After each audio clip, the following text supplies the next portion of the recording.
What's up, everybody? It's the Common Sense Investor coming at you with another video. In this video, we're going to talk about the motion was denied. What motion? What does it mean? And where are we at right now?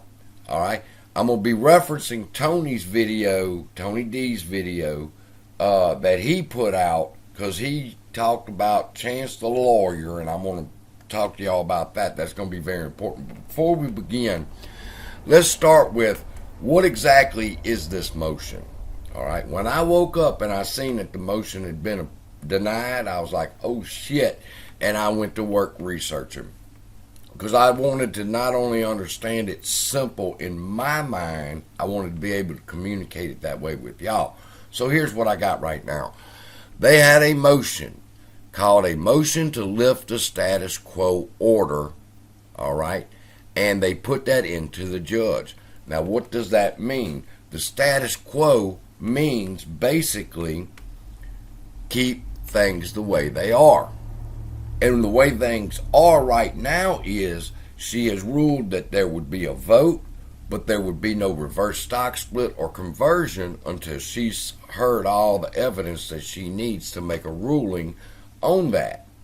So when you hear people talk about the lifting of the status quo, it just simply means that they were asking her to remove the sanction that she had placed where AMC could go ahead and do the reverse stock split and the conversion so that they could pay out the settlement in which they had agreed upon.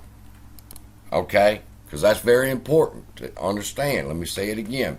She had put a hold on the reverse stock split and conversion, and they were asking her to lift that restriction so that AMC can go ahead and do the reverse stock split and the conversion so they could pay out the settlement of 1 AMC share for every 7.5 AMC shares.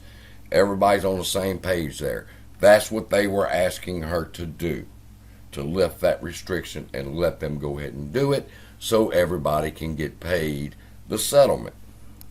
Now, in her decision today, she was actually admonishing both sides, AMC and Allegheny, and she was telling them, hold up, you're asking me to lift the sanction to where they can go ahead and do the reverse stock split and conversion so they can pay out the settlement. And the answer is yes. She said, I haven't agreed on a settlement.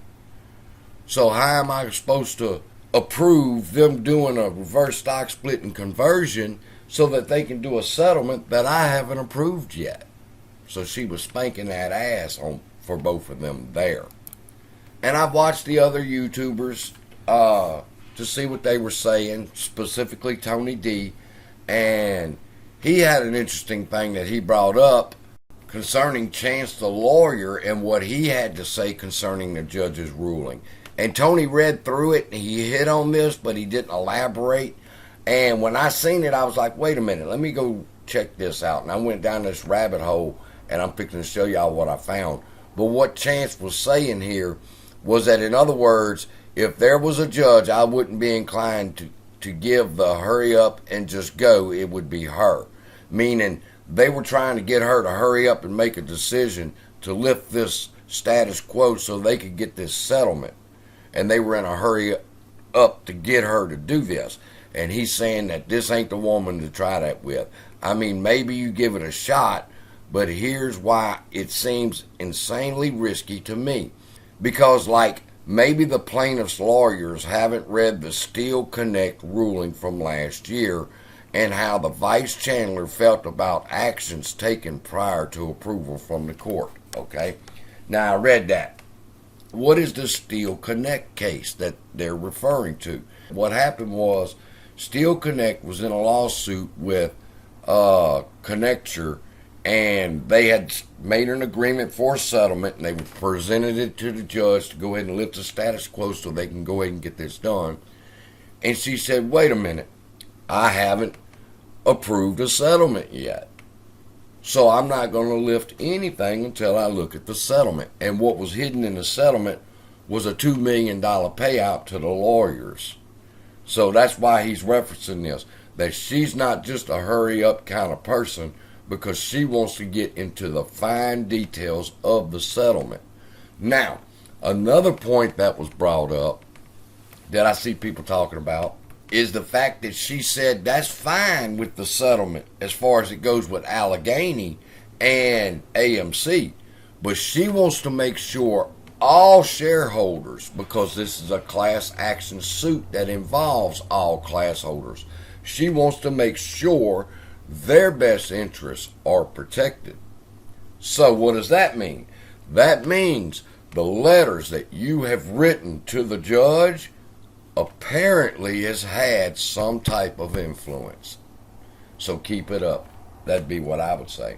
I've seen the YouTubers that are promoting the letter writing campaign to the judge, Al from Boston, Frank, and others.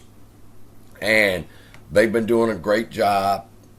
I know my people follow them and their people follow me, so the word's out.